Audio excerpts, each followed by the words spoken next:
Hello students, आज हम 7th standard का प्रैक्टिस सेट 38 सॉल्व करेंगे जो इनवर्स प्रोपोर्शन के कॉन्सेप्ट पर डिपेंड है। तो एग्जाम्पल सॉल्व करने से पहले हम इनवर्स प्रोपोर्शन होता क्या है वो पहले लर्न करेंगे। तो इसके पहले हमने प्रैक्टिस सेट 37 सॉल्व किया था जो कि डायरेक्ट प्रोपोर्शन पर डिपेंड था। तो पहले हम डायरेक्ट प्रोपोर्शन को रिकॉल करेंगे। तो यहाँ पर देखो, डायरेक्ट प्रोपोर्शन क्या होता है, जो पहले हमने ऑलरेडी लर्न किया है वो फिर से एक बार हम रिकॉल करेंगे। देखो, अगर हमें दो क्वांटिटीज दी गई हो, ये है फर्स्ट क्वांटिटी और सेकंड क्वांटिटी। तो देखो, अगर हम फर्स्ट क्वांटिटी को इंक्रीज करते हैं तो उसके साथ सेकंड क्वांटिटी भी इंक्रीज होती है। अगर हम फर्स्ट क्वांटिटी को डिक्रीज करते हैं तो सेकंड क्वांटिटी भी डिक्रीज होती है। और अगर हम फर्स्ट क्वांटिटी का सेकंड क्वांटिटी के साथ रेशियो लेते हैं तो वो रेशियो भी हमेशा कांस्टेंट मिलता है। तो हम कहेंगे कि ये जो दो क्वांटिटीज हमें दी गई है वो एक दूसरे के साथ डायरेक्ट वैरी करती है और एक दूसरे के साथ डायरेक्ट प्रपोर्शन में है। तो ये हुआ डायरेक्ट प्रपोर्शन। तो अब हम क्या कहेंगे, अब हम क्या लर्न करेंगे, इनवर्स प्रपोर्शन क्या होता है। तो इनवर्स प्रपोर्शन एग्जैक्टली अपोजिट होता है, एग्जैक्टली डिफरेंट होता है डायरेक्ट प्रपोर्शन से। तो यहाँ पर देखो, इनवर्स प्रपोर्शन क्या होता है ये हमने शॉर्टली यहाँ पर डिफाइन किया है। देखो, अगर हमें दो क्वांटिटीज दी गई हो, ये है फर्स्ट क्वांटिटी और ये है सेकेंड क्वांटिटी। अगर दो क्वांटिटी में से अगर हम फर्स्ट को इंक्रीज करते हैं तो दूसरी डिक्रीज होती है। अगर हम फर्स्ट को इंक्रीज करते हैं तो दूसरी क्वांटिटी डिक्रीज होती है। तो हम कहेंगे कि वो दो क्वांटिटी जो है वो एक दूसरे से इनवर्सली वैरी करती है या एक दूसरे से इनवर्स प्रपोर्शन में है। फिर नेक्स्ट देखो, अगर हम फर्स्ट क्वांटिटी को डिक्रीज करते हैं तो दूसरी क्वांटिटी इंक्रीज होती है। अगर फर्स्ट को डिक्रीज करते हैं तो दूसरी इंक्रीज होती है। तो भी हम कहेंगे कि वो जो दो क्वांटिटीज है उनमें इनवर्स प्रपोर्शन है। और इनवर्स प्रोपोर्शन में और क्या होता है कि अगर हम उन दोनों क्वांटिटी का प्रोडक्ट लेते हैं, first quantity into second quantity, ये जो हम प्रोडक्ट लेंगे वो प्रोडक्ट ऑलवेज कांस्टेंट रहता है। तो इनवर्स प्रोपोर्शन में क्या होता है कि जो दो क्वांटिटीज है उनका अगर हम प्रोडक्ट लेते हैं तो प्रोडक्ट वो हमेशा कांस्टेंट आता है। तो ये चीजें होती है इनवर्स प्रोपोर्शन में। तो शॉर्टली हम इनवर्स प्रपोर्शन को कैसे डिफाइन करेंगे, देखो, अगर हम एक क्वांटिटी को इंक्रीज करते हैं तो दूसरी डिक्रीज होती है। अगर हम एक क्वांटिटी को डिक्रीज करते हैं तो दूसरी इंक्रीज होती है। और अगर हम उन दोनों क्वांटिटी का प्रोडक्ट लेते हैं तो वो प्रोडक्ट अगर कांस्टेंट आता है तो हम कहेंगे कि वो दो क्वांटिटीज एक दूसरे के साथ इनवर्स प्रपोर्शन में है। अब हम प्रैक्टिस सेट के सारे examples one by one solve करेंगे। तो फर्स्ट एग्जाम्पल यहाँ पर क्या है, देखो, 5 workers take 12 days to weed a field. How many days would 6 workers take? How many would 15 take? तो फर्स्टली हम क्या करेंगे, इस क्वेश्चन का मीनिंग समझेंगे। तो देखो यहाँ पर क्या दिया है, 5 workers take 12 days to weed a field. तो weed a field, फील्ड को वीड करना मतलब क्या होता है, जो खेत में, फील्ड में, किसी भी खेत में जो घास होता है, जो ग्रास होता है, वो ग्रास निकालने का काम होता है, उसे बोलते हैं वीड अ फील्ड।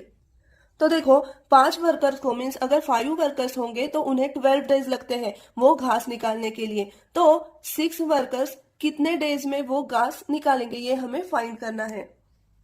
और नेक्स्ट और क्या पूछा है कि 15 वर्कर्स कितने डेज लेंगे वो घास निकालने के लिए। फिर से हम क्वेश्चन का मीनिंग समझेंगे। देखो, 5 वर्कर्स है, उन्हें 12 डेज लगते हैं जो फील्ड में घास है वो घास निकालने के लिए, वो घास कट करने के लिए। तो 6 वर्कर्स वो घास कितने दिनों में निकालेंगे ये हमें फाइंड करना है। और नेक्स्ट और क्या फाइंड करना है कि 15 वर्कर्स अगर हो तो उन्हें वो घास निकालने के लिए, वो ग्रास कट करने के लिए कितने डेज लगेंगे ये हमें फाइंड करना है। तो यहाँ पर देखो, जैसे वर्कर्स हम बढ़ाएंगे वैसे उन वर्कर्स को जो काम करने के लिए टाइम लगेगा, जो डेज लगेंगे, वो क्या होंगे, कम होंगे। अगर किसी भी काम करने के लिए जितने ज्यादा लोग होंगे उतना वो काम करने के लिए जो समय लगेगा वो कम लगेगा। तो देखो, अगर 5 वर्कर्स वो काम 12 डेज में करते हैं तो अगर हमने वर्कर 5 से 6 किए, मतलब वर्कर्स की संख्या 1 से बढ़ाई, तो काम करने के लिए जो डेज लगेंगे वो भी क्या होंगे, कम होंगे। मतलब यहाँ पर देखो, अगर हम एक क्वांटिटी को बढ़ा रहे हैं तो दूसरी क्या होगी, कम होगी। तो यहाँ पर हम कहेंगे कि इस एग्जाम्पल में इनवर्स प्रपोर्शन है। यहाँ पर देखो, पहले हमने वर्कर्स की संख्या 5 ली है, तब हमें डेज कितने लग रहे हैं, 12 लग रहे हैं। अब हमने वर्कर्स की संख्या 5 से 6 की, मतलब वर्कर्स बढ़ाए, तो डेज क्या होंगे, ऑटोमेटिकली कम होंगे। तो हम यहाँ पर कहेंगे कि नंबर ऑफ वर्कर्स और नंबर ऑफ डेज, ये दो क्वांटिटीज एक दूसरे के साथ इनवर्स वेरिएशन में है। तो हम ये एग्जाम्पल इनवर्स वेरिएशन की कॉन्सेप्ट के अनुसार सॉल्व करेंगे। तो अब देखो हमें एग्जाम्पल में पहले क्या फाइंड करने के लिए बोला है, how many days would 6 workers take, means 6 workers को काम करने के लिए कितने डेज लगेंगे ये हमें फाइंड करना है। तो जो हमें पूछा है उसके लिए हम सपोज करेंगे कि हमें क्वेश्चन में क्या पूछा है, देखो how many days would 6 workers takes, means 6 workers है वो उन्हें विड करने के लिए कितने डेज लगेंगे ये हमें फाइंड करना है। तो उसके लिए हम नोटेशन यूज करेंगे। तो देखो हमने क्या यूज किया है यहाँ पर, let 6 workers takes x days to weed a field, मतलब 6 वर्कर्स को फील्ड वीड करने के लिए x डेज लगेंगे, यस ऐसा हमने अज्यूम किया यहाँ पर। अब हमने यहाँ पर बोला कि जो नंबर ऑफ वर्कर्स है और number of days required to weed a field, ये दो क्वांटिटीज एक दूसरे के साथ क्या है, इनवर्स वेरिएशन में है, इनवर्स प्रपोर्शन में है। तो पहले हम ये लिखेंगे। तो यहाँ पर देखो हमने यहाँ पर लिखा कि the number of workers and the number of days required to weed a field are in inverse proportion, because देखो यहाँ पर जैसे जैसे हम वर्कर्स की संख्या बढ़ाते हैं वैसे जो डेज की संख्या है वो घट रही है, इसलिए हमने क्या लिखा कि इन दोनों क्वांटिटीज में इनवर्स प्रपोर्शन है। तो यहाँ पर देखो इनवर्स प्रपोर्शन में क्या होता है, पहले ही हमने बोला था कि इनवर्स प्रपोर्शन में जो दो क्वांटिटीज होती है उन दो क्वांटिटीज का प्रोडक्ट जो हम लेते हैं वो प्रोडक्ट हमेशा कांस्टेंट रहता है। तो हमने यहाँ पर लिखा देखो the product of the number of workers and the number of days taken by them to weed a field is constant. जो दो क्वांटिटी का प्रोडक्ट होता है वो यहाँ पर हमेशा कांस्टेंट आता है।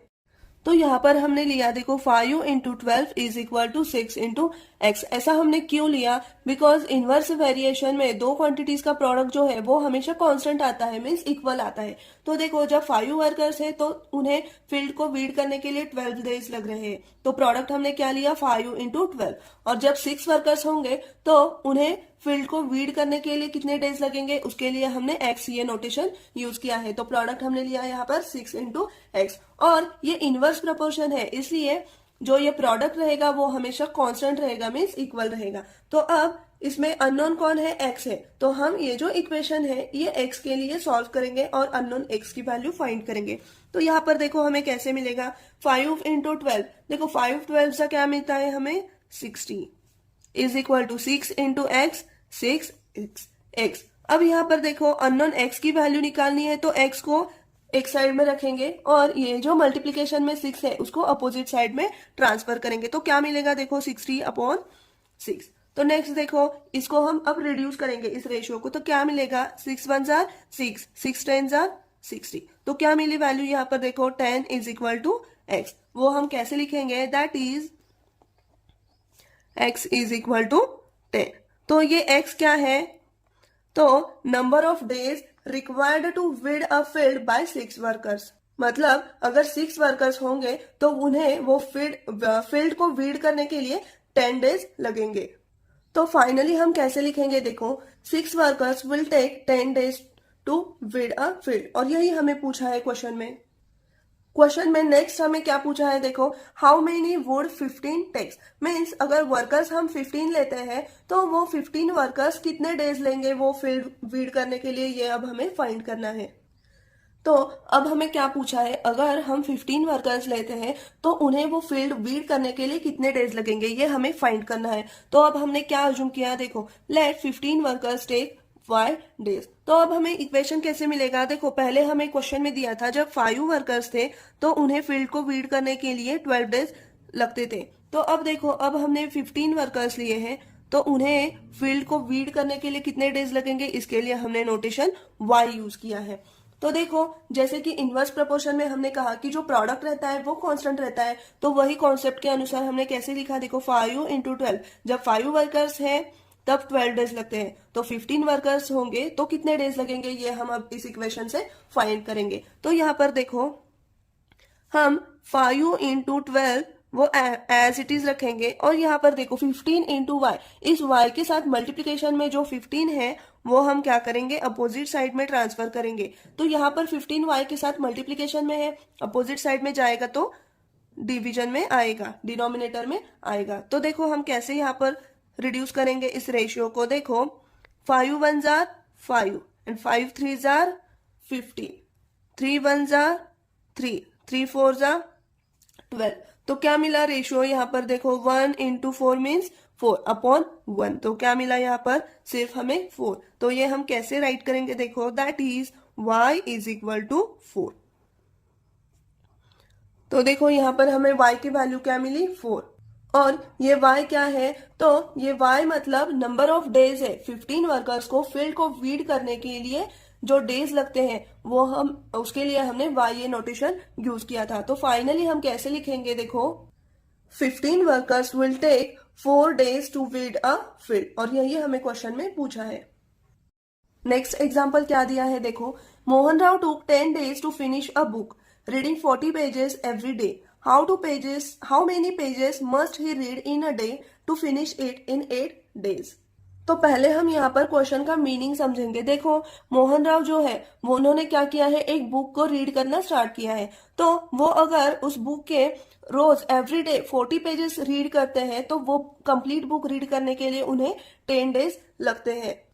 तो उन्हें अगर वो बुक 8 days में कंप्लीट रीड करना है तो उन्हें कितने पेजेस रोज रीड करने पड़ेंगे वो हमें फाइंड करना है। तो देखो फिर से क्वेश्चन का मीनिंग समझो बच्चों। देखो मोहन राव है वो क्या करते हैं, एक बुक रीड कर रहे हैं। तो अगर वो एवरीडे 40 पेजेस रीड करते हैं तो उन्हें वो बुक कंप्लीट रीड करने के लिए 10 days लगते हैं। तो अगर उन्हें वो बुक 8 days में कंप्लीट रीड करना है तो उन्हें एवरीडे कितने पेजेस रीड करने होंगे ये हमें निकालना है। तो जो क्वांटिटी हमें फाइंड करनी है उसके लिए हम नोटेशन यूज करेंगे। तो यहाँ पर देखो हमने क्या लिखा, let the number of pages he read means Mohan Rao read be x to complete reading the book in 8 days। मीन्स अगर मोहन राव को 8 days में वो बुक कंप्लीटली रीड करना है तो उन्हें एक्स पेजेस डेली बेसिस पर एवरीडे रीड करने होंगे, ये हमने अज्यूम किया। अब जैसे हमने यहाँ पर बोला, देखो अगर मोहन राव ज्यादा पेजेस रोज रीड करते हैं तो उन्हें कम डेज लगेंगे वो बुक कंप्लीट करने के लिए। देखो वो 10 days में बुक कंप्लीट करने के लिए उन्हें 40 पेजेस डेली बेसिस पे रीड करने पड़ते हैं। और अगर उन्हें वो बुक 8 days में कंप्लीट करना पड़ेगा, मीन्स देखो नंबर ऑफ डेज यहाँ पर कम हो रहे हैं तो उन्हें ज्यादा number of pages daily basis पे मतलब एवरीडे रीड करने पड़ेंगे। तो यहाँ पर देखो हमने नंबर ऑफ डेज की क्वांटिटी यहाँ पर घटाई है, डिक्रीज की है, तो जो नंबर ऑफ पेजेस की क्वांटिटी होगी वो क्या होगी, बढ़ जाएगी। तो हम क्या कहेंगे, यहाँ पर जो दो क्वांटिटीज है number of days and number of pages, ये दो क्वांटिटीज एक दूसरे के साथ इनवर्सली वैरी करती है, इनवर्स प्रोपोर्शन में है। तो वो हम ऐसे लिखेंगे, देखो तो हमने ऐसा लिखा, देखो the number of pages read every day and the number of days required to read a complete book are in inverse proportion. देखो जैसे हम नंबर ऑफ पेजेस जो एवरीडे रीड करेंगे वो बढ़ाएंगे, वैसे नंबर ऑफ डेज क्या होंगे, यहाँ पर कम होंगे। तो देखो इनवर्स प्रोपोर्शन में और एक चीज हमने बोली थी, क्या होता है कि इनवर्स प्रोपोर्शन में जो दो क्वांटिटीज होती है उनका प्रोडक्ट होता है वो क्या होता है, हमेशा कांस्टेंट आता है। तो यहाँ पर दो क्वांटिटीज कौन सी है, एक है number of pages and second quantity है नंबर ऑफ डेज। तो इनका जो प्रोडक्ट आएगा वो क्या आएगा, एवरी टाइम कांस्टेंट आएगा। तो हम ऐसे लिखेंगे, देखो जो प्रोडक्ट है वो नंबर ऑफ पेजेस और नंबर ऑफ डेज का वो क्या रहेगा, कांस्टेंट रहेगा, बिकॉज इन दोनों में इनवर्स वेरिएशन है। तो देखो कैसे मिलेगा ये प्रोडक्ट हमें कांस्टेंट, देखो जब 10 days है तो 40 पेजेस एवरीडे रीड करने पड़ेंगे। तो अगर 8 days में वो बुक कंप्लीट करना है तो हमें कितने पेजेस रीड करने होंगे, उसके लिए हमने नोटेशन एक्स यूज किया है। तो ये प्रोडक्ट क्या होगा, एवरी टाइम कांस्टेंट होगा, इसलिए हमने यहाँ पर इक्वल का साइन यूज किया है। तो क्या मिला हमें इक्वेशन, देखो 10 into 40 is equal to 8 into x। तो अब ये जो इक्वेशन हमें मिला है वो हम अननोन x के लिए सॉल्व करेंगे। तो यहाँ पर देखो 10 into 40 हम एज इट इज रखेंगे और यहाँ पर जो 8 है x के साथ मल्टीप्लीकेशन में है। तो इस 8 को अगर हम इस अपोजिट साइड में ट्रांसफर करते हैं तो ये x यहाँ पर जो मल्टीप्लीकेशन में है वो अपोजिट साइड में आने के बाद डिवीजन में जाएगा, मीन्स डिनोमिनेटर में जाएगा, और ये जो x है वो एज इट इज एक साइड में रहेगा। तो यहाँ पर देखो अब हम इस रेशियो को रिड्यूस करते हैं। तो यहाँ पर देखो 8 1 जा 1, 8 5 जा 40। तो यहाँ पर देखो क्या मिला हमें, 10 into 5, 10 into 5 is equal to x। तो ये प्रोडक्ट क्या मिलेगा, देखो therefore 10 into 5 is equal to 50 is equal to x। So हम कैसे राइट करेंगे इसे, देखो that is x is equal to 50। तो ये x क्या है, तो x क्या है, तो 8 डेज में वो बुक हमें कंप्लीट रीड करने के लिए एवरीडे जो पेजेस रीड करने पड़ेंगे वो है x। तो फाइनली हम इसका आंसर कैसे लिखेंगे, देखो, therefore Mohan Rao should read 50 pages of a book to complete a book in 8 days. यहाँ पर देखो हमें जो ये एग्जांपल्स दिए गए हैं ये वर्ड प्रॉब्लम्स है, तो हमें इसका आंसर भी फाइनली वर्ड में लिखना पड़ेगा, इसलिए हमने वर्ड में लिखा। नेक्स्ट एग्जाम्पल है, देखो, Mary cycles at 6 kilometre per hour, how long will she take to reach her aunt's house which is 12 kilometre away. If she cycles at a speed of 4 kilometre per hour, how long would she take.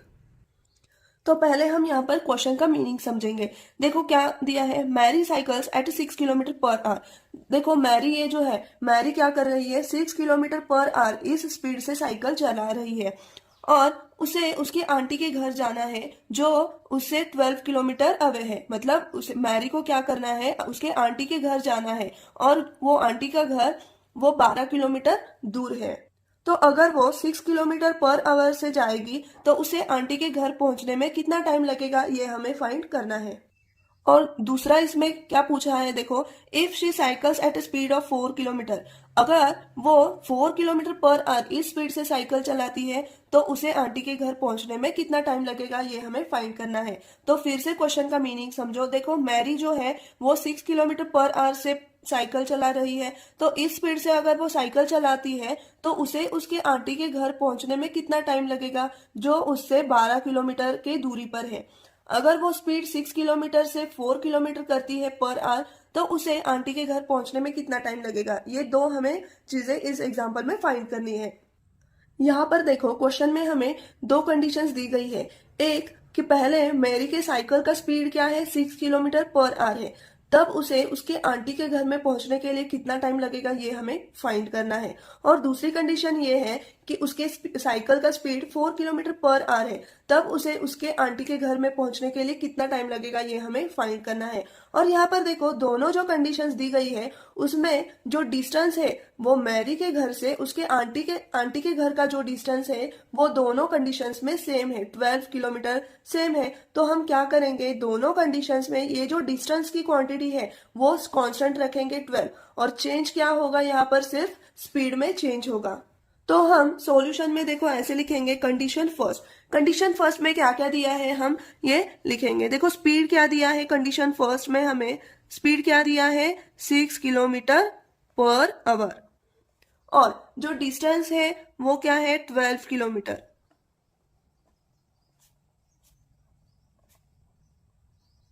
और हमें क्या find करने के लिए बोला है, time. Time is equal to question mark. तो यहाँ पर देखो मैरी की साइकिल का स्पीड क्या है, 6 किलोमीटर पर आवर है, और जो मैरी को उसके आंटी के घर जाना है तो आंटी के घर का डिस्टेंस कितना है, 12 किलोमीटर डिस्टेंस है। तो उसे 6 किलोमीटर पर आवर इस स्पीड से 12 किलोमीटर डिस्टेंस कवर करने के लिए कितना टाइम लगेगा, ये हमें निकालना है। तो यहाँ पर हम एक फॉर्मूला यूज करेंगे। वो फॉर्मूला ऐसा है, देखो, time is equal to distance upon speed. देखो इस क्वेश्चन में हमें स्पीड दिया है, डिस्टेंस दिया है और टाइम पूछा है, तो इसके लिए हम ये फॉर्मूला यूज करेंगे, time is equal to distance upon speed. तो यहाँ पर देखो डिस्टेंस क्या है हमें 12 किलोमीटर और स्पीड क्या है 6 किलोमीटर पर आवर। तो हमने यहाँ पर ऐसे लिखा, देखो 12/6। यहाँ पर और एक चीज ध्यान में रखनी है, यहाँ पर जो स्पीड और डिस्टेंस है वो दोनों का यूनिट क्या होना चाहिए, सेम होना चाहिए। सेम मीन्स देखो यहाँ पर जो स्पीड दिया है वो 6 किलोमीटर मतलब किलोमीटर में दिया है, और डिस्टेंस भी क्या है, किलोमीटर में दिया है। अगर हमें स्पीड 6 मीटर पर आवर दिया होता तो हमें डिस्टेंस भी मीटर में देना चाहिए था।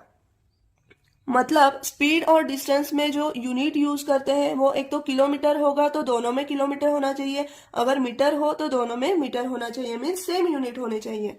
तो यहाँ पर देखो डिस्टेंस अपॉन स्पीड हमने ये रेशियो लिया, अब हम ये रेशियो रिड्यूस करेंगे। देखो 6 1 जार 6, 6 2 जार 12, तो क्या मिला यहाँ पर हमें रेशियो, देखो 2। तो ये क्या मिले हमें, टाइम की वैल्यू। अब इसको यूनिट कौन सा जाएगा, तो आवर ये यूनिट जाएगा।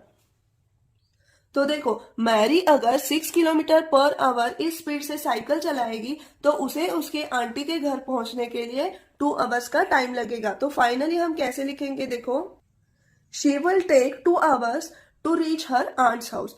तो ये हमने निकाली कंडीशन फर्स्ट में जो क्वांटिटी पूछी थी वो। अब कंडीशन 2 क्या है वो हम देखेंगे।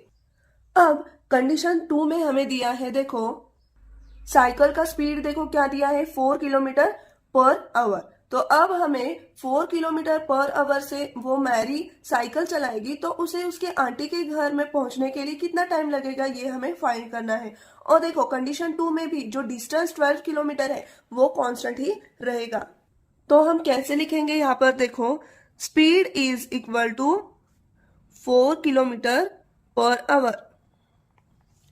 डिस्टेंस क्या है, डिस्टेंस तो दोनों कंडीशंस में सेम ही है, दैट इज 12 किलोमीटर। और क्या निकालना है हमें, टाइम। तो time is equal to question mark. तो देखो जैसे सेम फॉर्मूला हमने ऊपर यूज किया है कंडीशन 1 में, वही हम यहाँ पर भी यूज करेंगे। देखो टाइम इज इक्वल टू क्या है formula, distance upon speed.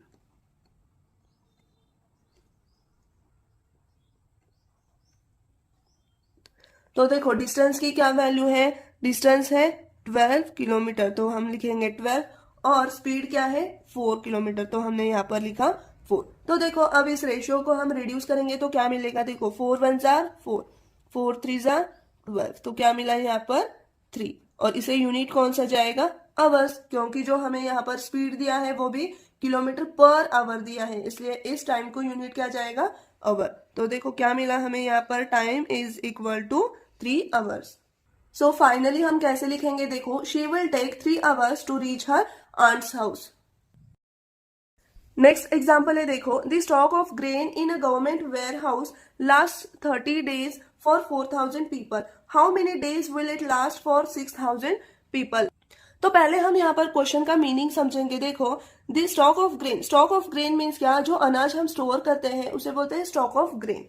Government warehouse means क्या, जो गवर्नमेंट का एक गोडाउन होता है जिसमें हम अनाज स्टोर करते हैं उसे बोलते हैं गवर्नमेंट वेयर हाउस। तो देखो क्वेश्चन में क्या दिया है, the stock of grain in a government warehouse last 30 days for 4000 people. तो देखो अगर हम गवर्नमेंट के गोडाउन में, गवर्नमेंट के वेयर हाउस में 4000 लोगों के लिए अनाज स्टोर करते हैं तो वो 30 days तक रहता है। तो अगर हम सेम अनाज 6000 लोगों के लिए, मीन 6000 लोगों के लिए रखेंगे तो वो कितने दिन तक रहेगा ये हमें निकालना है। तो यहाँ पर देखो क्वेश्चन में number of days and number of peoples, ये दो क्वांटिटीज है। तो देखो पहले हम यहाँ पर इन दो क्वांटिटी में कौन सा वेरिएशन है ये फाइंड करेंगे। तो यहाँ पर देखो नंबर ऑफ पीपल्स मतलब 4000 लोगों के लिए हम अनाज रखते हैं तो वो 30 दिन तक रहता है। अगर हमने पीपल्स की संख्या, लोगों की संख्या बढ़ाई 4000 से 6000 की, 6000 की, तो देखो उनके लिए जो खाना रहेगा वो 30 दिन तक नहीं रहेगा। 4000 लोगों के लिए 30 दिन तक रहता है तो 6000 लोगों के लिए वो 30 दिन तक नहीं रहेगा, 30 दिन से पहले ही खत्म हो जाएगा। मीन्स देखो अगर हम पीपल्स की क्वांटिटी बढ़ाते हैं तो डेज की क्वांटिटी यहाँ पर क्या होती है, डिक्रीज होती है। तो हम यहाँ पर क्या कहेंगे, ये जो दो क्वांटिटीज है number of days and number of peoples are in inverse proportion. तो इनवर्स प्रपोर्शन इनमें है तो हम क्या करेंगे, इनवर्स प्रपोर्शन से ये सॉल्व करेंगे। तो यहाँ पर क्वेश्चन में हमें क्या फाइंड करने के लिए बोला है, देखो how many days will it last for 6000 people. Means अगर हम 6000 लोगों के लिए खाना अनाज स्टोर करते हैं तो वो कितने दिन तक चलेगा, कितने दिन तक रहेगा, ये हमें फाइंड करना है। तो देखो जो फाइंड करने के लिए बोला है उसके लिए हम एक्स ये नोटेशन यूज करेंगे और ऐसे लिखेंगे। देखो हमने क्या किया, जो हमें यहाँ पर पूछा है उसके लिए हमने एक्स ये नोटेशन यूज किया। तो हमने कैसे लिखा, देखो let the stock of grain last x days for 6000 people. Means अगर हम 6000 पीपल के लिए अनाज स्टोर करते हैं तो वो वेयर हाउस में एक्स डेज तक रहेगा, ये हमने यहाँ पर अज्यूम किया। तो और देखो the number of people and the number of days that the stock of grains last are in inverse proportion. यहाँ पर हमने देखो नंबर ऑफ डेज और नंबर ऑफ पीपल से इन दो क्वांटिटीज में इनवर्स वेरिएशन रिलेशन है, ये यहाँ पर फाइंड किया और यहाँ पर ऐसे लिखा, देखो the number of people and the number of days that the stock of grains last are in inverse proportion. तो देखो इनवर्स प्रोपोर्शन में क्या होता है, हमने बोला कि जो दो क्वांटिटीज एक दूसरे के साथ इनवर्स प्रोपोर्शन में होती है उनका प्रोडक्ट हमेशा कांस्टेंट आता है। तो उस अनुसार यहाँ पर हमें क्या मिलेगा, देखो अगर 30 डेज है तो नंबर ऑफ पीपल्स कितने हैं 4000, तो वो किसके बराबर मिलेगा हमें, x इंटू 6000। मीन्स देखो 4000 लोगों के लिए अगर हम अनाज ग्रेन स्टोर करते हैं तो वो 30 दिन तक स्टोर रहता है। तो देखो अगर 6000 लोगों के लिए स्टोर करेंगे तो वो कितने दिन तक रहेगा, ये हमें फाइंड करना है। तो यहाँ पर देखो जो प्रोडक्ट है 30 इंटू 4000 एंड x इंटू 6000, ये क्या आएगा, कांस्टेंट आएगा, मीन्स इक्वल आएगा। तो यहाँ पर ये जो इक्वेशन है ये हम x के लिए सॉल्व करेंगे और x की वैल्यू फाइंड करेंगे। तो यहाँ पर देखो कैसे मिलेगा हमें, 30 इंटू 4000 ये हम एज इट इज रखेंगे और यहाँ पर देखो इस x के साथ ये 6000 जो है वो मल्टीप्लीकेशन में है। अगर हम इस 6000 को अपोजिट साइड में ट्रांसफर करते हैं तो ये आएगा यहाँ पर डिवीजन में, डिनोमिनेटर में आएगा और x एज इट इज यहाँ पर रहेगा। तो अब यहाँ पर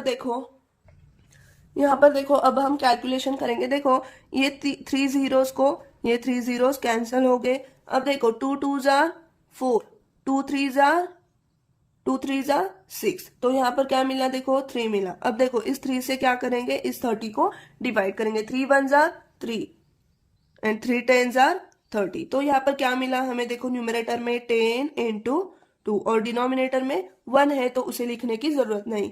तो क्या मिला यहाँ पर, 10 into 2 is equal to x, that is 20 is equal to x. तो हम कैसे लिखेंगे, देखो यहाँ पर that is x is equal to 20। कैसे लिखा यहाँ पर, x इज इक्वल टू 20। तो देखो अगर हम 6000 लोगों के लिए अनाज ग्रेन स्टोर करते हैं वेयर हाउस में तो वो 20 दिनों तक रहेगा। तो यही हमें क्वेश्चन में पूछा है। तो देखो जैसे कि ये वर्ड प्रॉब्लम है तो वर्ड प्रॉब्लम का आंसर हमेशा वर्ड में लिखते हैं। तो फाइनली हम ऐसे लिखेंगे, देखो Therefore, the stock of grain will last for 20 days। तो यही इस क्वेश्चन का आंसर है। तो देखो इस तरह से हमने ये प्रैक्टिस सेट 38 पूरा सॉल्व किया है। तो अगर आपको ये सारे एग्जाम्पल समझ में आ गए हो तो प्लीज इस वीडियो को ज्यादा से ज्यादा लाइक शेयर एंड सब्सक्राइब कीजिए। Thank you.